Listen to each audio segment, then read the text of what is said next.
Wild. I'm Autumn. And I'm Fel. And on today's episode, we're going to have a history lesson. And also we're covering today, in addition that ties in with that, are different types of shifting. Nope, I'm not talking about driving. Well, anyway, you'll find out. Yep, so what I'm going to do is just give a brief history and overview. That's going to give an idea of how things developed in the community with Therians and other kin, and how they're similar and how they're different. This started way back, but in terms of the community, this started way back in the early 1970s with a group of people who got together and called themselves the Elf Queen's Daughters. That group was a group of people who they associated very clearly with Tolkien, but they felt that they were reincarnated embodiments of elves and fae folk. And that's where the origin of the seven-pointed star, the septagram, came from, is from that group. They also were very earth-based practitioners. They influenced modern paganism very strongly. But the core part of that was the reincarnation aspect, because they identified as non-human creatures in a human body. And that's sort of what Therian and otherkin are all about. As time went on, and the development of the internet happened in the early to mid-90s, there were groups for various subcultures of fantasy genres and movie genres and things like that.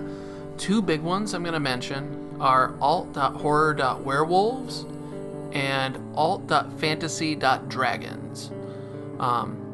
Keeping in line with the Elf Queen's Daughters, alt.fantasy.dragons, a bunch of people cropped up that really felt and identified with dragons more strongly than they did with human, or more strongly than they did with just about anything else.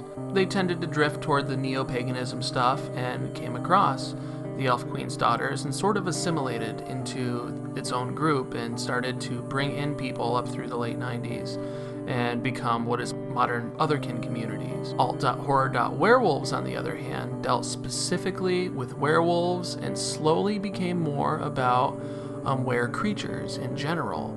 And that is what heavily influenced a lot of modern Therian terms and beliefs and things like that. I'm going to get into a little bit more detail in a minute on those.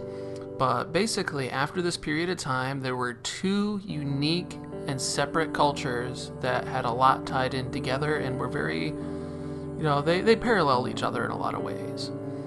There were the Therians and the otherkin. And for a long time, they didn't identify with each other at all. But then in the early mid-2000s, they started to really congregate on a lot of the same forums and same social places and exchange ideas and talk. Now, as time goes on, those two communities get closer and closer together, but that's basically where we're at today. Today, it's, there's still some people here and there that feel there is a large separation between Therians and otherkin, but for the most part, they're identified as being two parts of the same overall whole, feeling that you identify as a non-human in either a mental capacity, a spiritual capacity, or any number of ways. And that's the core unifying belief in that. In the modern stuff today, there are a lot of teens with the internet that do struggle, unfortunately. And there's a lot of misinformation, a lot of other stuff floating around on Tumblr, on Reddit, on other blogs, and you see a lot of things that, are a little less than savorable, a little less than savory, rather, not savorable. And, that's a new word. Really, I know, I'm a goof. And really it comes down to talking to people. Go meet new people, explore new people, find out all these different beliefs and structures and form your own opinions. But remember that everything comes down to, spirituality and physics, what is physically possible. Now, that's going to tie into sort of our topic that's going to explain a little bit more of that and expand more on what happened with alt.horror.werewolves in the mid-90s. What happened? Dun dun dun! Dun dun dun! Yeah. We can thank alt.horror.werewolves, or I'll just call it AHWW. goof. That's what it looks like. Sort of. Ow! Ow! But All because it dealt acronyms. with a lot of shifting and a lot of were creatures, there were a bunch of explorations at the time into nomenclature and terminology, and particularly I saw a lot with shamanism at the time too. And that sort of ties in and comes forward more. I noticed that therianthropy is more of a shamanistic aspect, and other kin are general paganistic aspects. Now, that's not to say that there aren't Christians in either of those, but that's generally the concept and idea that I get and feel from it. You know, I can see that as like two bases for explanation. Now, in AHWW, some of the terms that they came up with were therianthropy for one, and two, different types of shifts. And shift is just a way that your mind changes, or your body, well, not body, but your way your mind or your mind, your mentality, your perception, they change in various ways to reflect part of your non-human counterpart. Now, Autumn, what are one of the types of shifts? Mental shifting, which is what I have. And that is, I'll just briefly explain that it's just when my mind or my perception goes into that place of me being a wolf. So, and it dictates behavior, just how you respond to the world around you. So the wolf mentality comes to the forefront? Yep, mentality, and a lot of all the other human things just kind of fade out, and, you know. And you act and think as the wolf, your non-human counterpart. Yeah, for me, and this goes for anybody else who's any other type of animal. If they mental shift, that's what will happen, and most people have a mental shift. To some degree, There are some Therians that don't experience mental shifts, really. Some of them... True, yeah. Some of them feel that they are constantly in a state of a mental shift. They are partially human and partially animal all the time. So there isn't so much of a shift from one to the other as like a gradual swaying back and forth between the two. This is true. Like, for me, it's not. It's like one extreme is like switch on, switch off. You know, it can be somewhat psychological, I think, too, definitely. When I'm more relaxed, meditative, you know. Or when I get drunk, I noticed. So... Yep, everyone has different triggers for those. Yeah, and everyone's different, so it's not like the same. Right. How it happens. And then another type of shift is a phantom shift. And I do experience these on occasion, but not as often as I used to, but I still do on times. But a phantom shift, it can be called related to like phantom limb syndrome from amputees and things like that. It's the sensation of feeling a limb or a body part that isn't there. At times, I have felt a tail before, but more often than not, I feel a muzzle. Like, I feel my face is longer than it actually is, and my jaw is stretched out some. It just feels different than it normally does. And I also feel, I have felt ears, like, higher up and longer than my human ears. And it's not something that I consciously do just once in a while. It's just my head or my face or whatever. It just feels weird. And then I focus on it and it goes, oh, that's what I'm feeling. And Yeah. like I said, that's like a phantom limb syndrome. And people can feel any number of body parts. Yeah. They can feel fur. They can feel scales, wings, tails, any number of things. Yeah. Now, do you have any of those?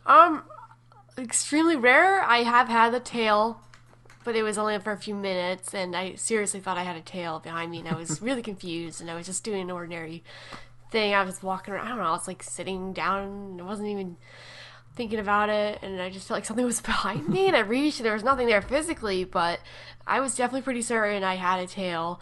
And there had been times when I was kind of stuck in a sort of partial shift under a lot of stress at work, and in my past, and I felt like I was really struggling between like having the body feel human, but feeling like my legs were more digitigrade, you know. So it was a little difficult to walk And my hands also were not cooperating because they were feeling more like paws with a lack of that dexterity Gotcha. that a person has. I can't say I've had something quite that extreme, but the first time I felt phantom ears, I was driving in my car with a sunroof, and it just felt like I had hair on top of my head that was tickling, and I'd reach up and like try to scratch it and like push down hair, like when your hair is getting blown in the wind and you can feel it and it's annoying. Yeah.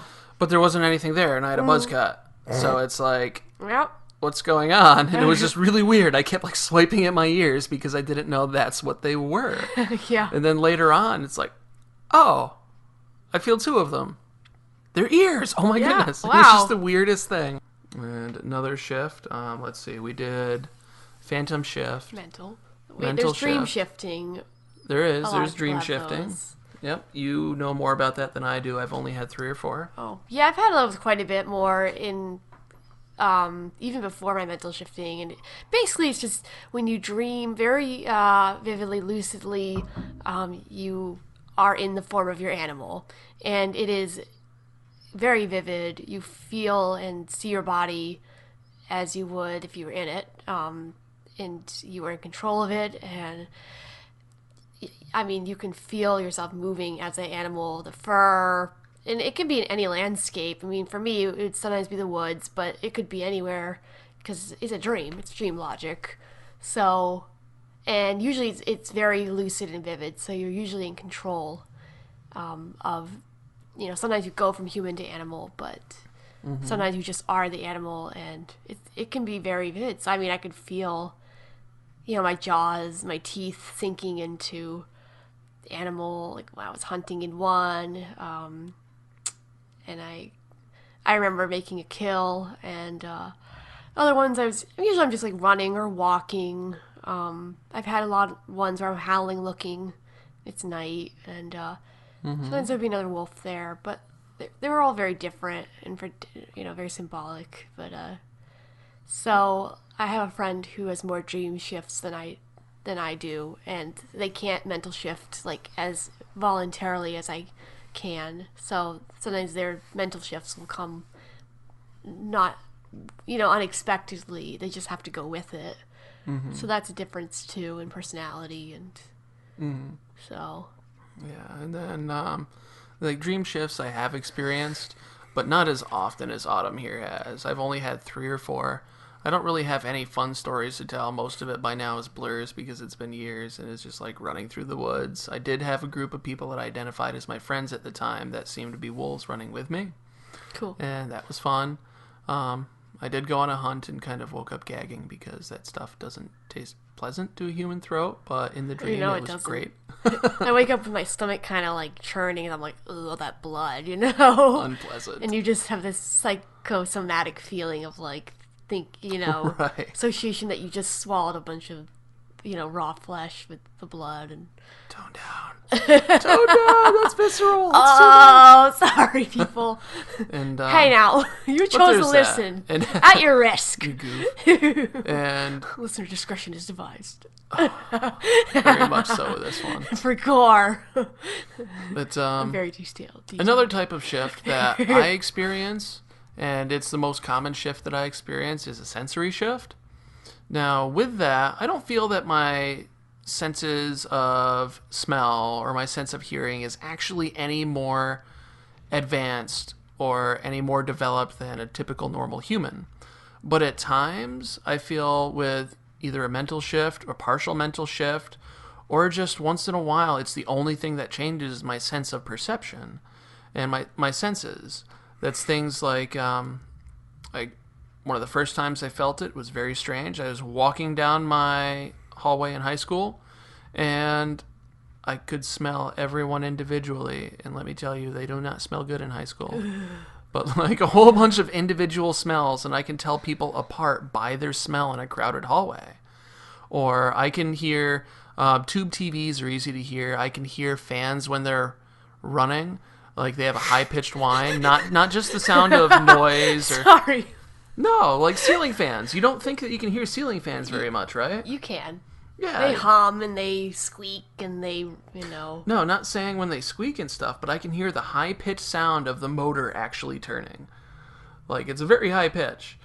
But anyway, Yeah, I don't have that. I have it with the TVs, but most people do. a lot of people do. The old TVs. Like I said, I don't feel that's any more of a physical thing because physical changes don't happen.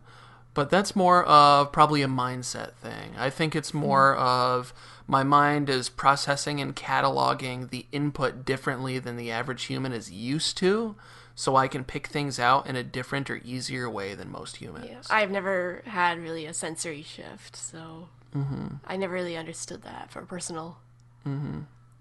No, not me. That's very my most common. fascinating. I can, at any given time, I can walk into my parents' house after being away for years and tell who is in the house based on the smell in the mudroom.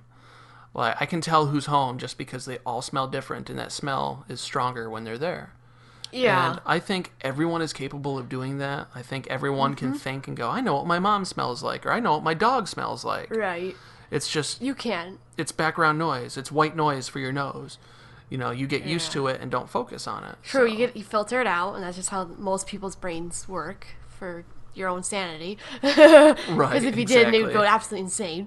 But you know, I mean, I'm gonna disclose I am visually impaired, and so I've had to depend on my sense of smell to map out the world, and I've learned to become more sensitive in like discriminating different, sorting out individual smells in that way, as well as sound. But that seems normal to me, but that's not the same thing fella's really talking about. But Yeah, it's I sort think- of similar. I think it's a similar. I it's a think for skill. you, it's It's a learned thing. skill. I had to learn. Wait, it's a learned skill.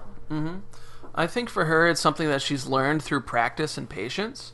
And I think for me, that's something that mainly comes with a change in mentality. And Yeah. So it's a little bit different.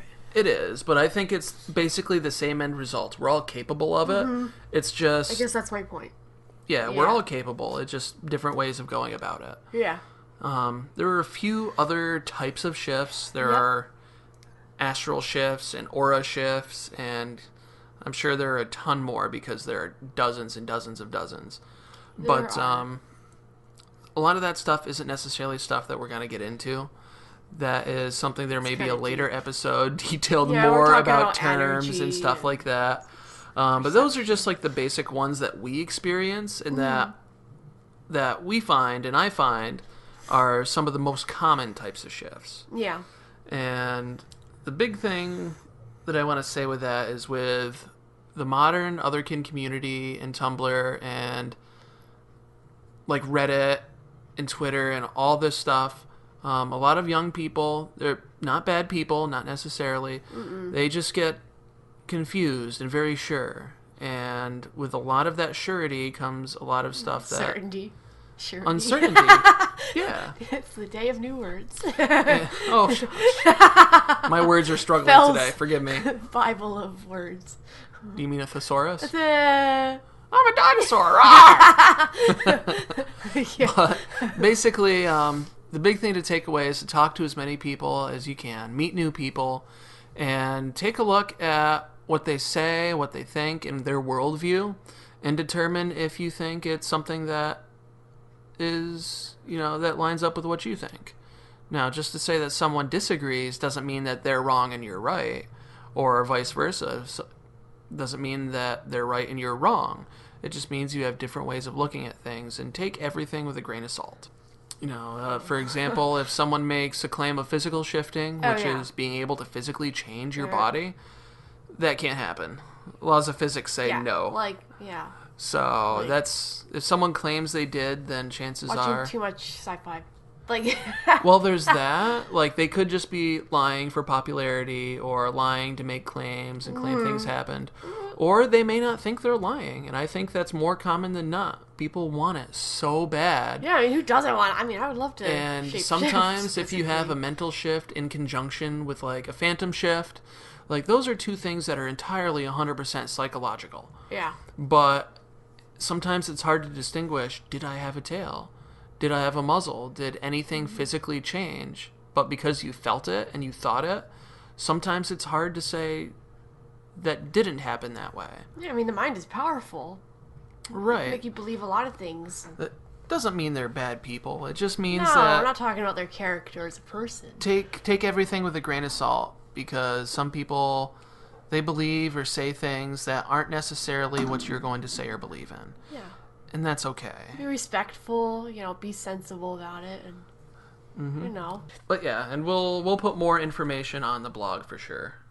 Yep. That's something. We'll clarify some things a little bit more in depth, include links so you can check out some information on your own. They'll be very helpful. They'll be very useful. Yeah. And I really think that was basically all we had today.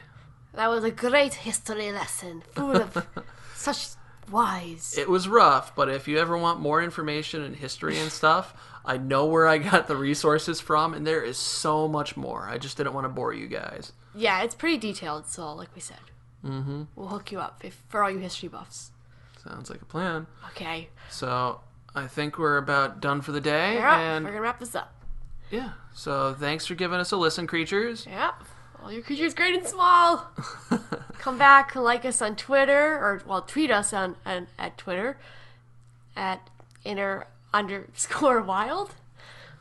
You can also follow our blog at innerwildpodcast.blogspot.com. and shoot us an email at innerwildpodcast@gmail.com. We'd love to hear from you, or if you have suggestions, things you liked and things you didn't like. Be honest. We want to know so we can improve this and make it the best. Exactly. We've got plenty of improvement to do. This is only a start. Yeah. So questions, comments, suggestions, feedback, any of it. Feel free. Send us anything. And your input helps us make this a better podcast for you. Yeah, we're tough. If you want to bite, go ahead. We got the skin for it. So. Woohoo. Awesome. All right. Have a happy winter, creatures, and we'll talk to you soon. Bye. All right, everyone, that does it for yet another episode of Inner Wild. That beautiful song you heard in the middle of the show, that was Telescope by The Owl. You can find The Owl's work and the rest of that song at freemusicarchive.org. What you're hearing now is our closing theme by C. Padman, and it was mixed by Lucky Little Raven from freesound.org. Our opening theme was composed by Kevin Hartnell, going under the name Rotten Coil, also from freesound.org. Additional sounds and mixing was by yours truly, Autumn. And thanks to Fel Gray for help on today's show as well. We'd love to hear from you, so send us an email at innerwildpodcast@gmail.com, tweet us at inner_wild at twitter.com, and oh yes, rate us and subscribe at iTunes or wherever you get your podcast. We can't wait. In the meantime, all you creatures, take care.